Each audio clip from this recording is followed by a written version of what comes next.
The U.S. budget gap is shrinking. It's down 38% through July, all that amid higher taxes and lower government spending.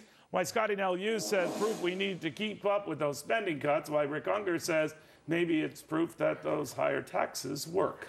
All right, so Scotty, what you're saying is it's not both. It's the spending cuts that has done this, not all that new tax revenue coming in. Completely. The sequestration came and it went.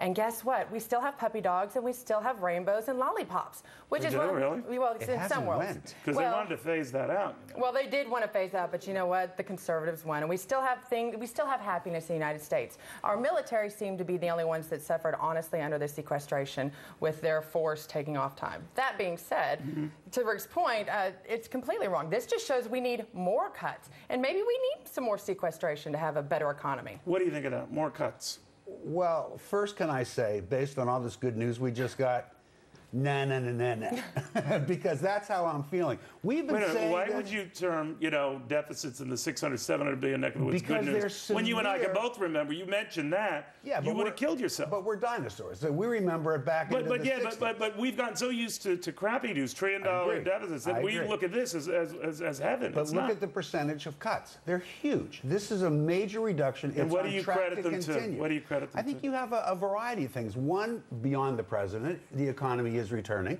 So you see higher tax revenues coming in when the economy returns. Higher taxes on exceedingly wealthy people, yes, it's playing a role. But do you think isn't your argument it's a short-lived role? That yes, when you hit them up immediately higher taxes. It appears to be short-lived. Well, no, but a lot of that money could wander. We're getting reports of a lot of that money that wants out. That's it. And I think this just shows the amount of padding that we put into our federal budget into every single department within the government. So good. We cut some. Let's keep cutting it. Would you advocate for both, though? There's some who say maybe a little bit of both. We're not disagreeing with cutting. Well, no, you definitely did cut, and we need to make sure that you also give some breaks. Just leave the tax hikes alone.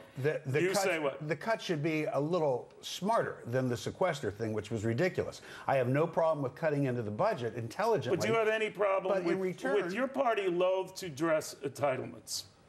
No, in fact, they're not loath to address them. In fact, the president's been talking about addressing them since his first attempt. Yeah, well, I can talk about losing weight, but unless you don't want to die, you don't, right? Yeah, but you just want, all he's ever said is we will take these issues on. And but they don't. And by the way, Republicans aren't much better. Well, I mean, they pillory, Paul Ryan for even looking at scaling back Medicare. You're saying they don't based on history of where they pass it. That's where both parties.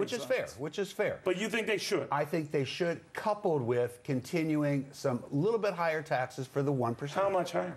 I don't know. I mean... 40% isn't enough for you. Well, it's not 40%. 39.6. And do you know anybody who... You don't pay that rate. Do you think that rate should be higher? I think it should be. It's not about race. Yes or no? Should the rate be higher? No, I think the net result should be higher. Okay. Not Here's the rates. what we're missing is I think we're kind of in this false sense of security right now because what we're missing is Obamacare is going to hit come January. That right there could possibly crush our economy and small business because they're going to be hit with all these taxes they can't afford. Does it bother you as a conservative, though? So far, none of that seems to be happening. It might. And you want to know why? But no, right now it's not because Obamacare has not been fully implemented. Do you know what percentage of small businesses are actually touched by Obamacare? Well, besides the one President Obama exempts, because those continue to grow. So what a shock it's not doing anything for. Would you be shocked that they're not providing health care? What's that? Are you shocked they're not providing health care in this environment?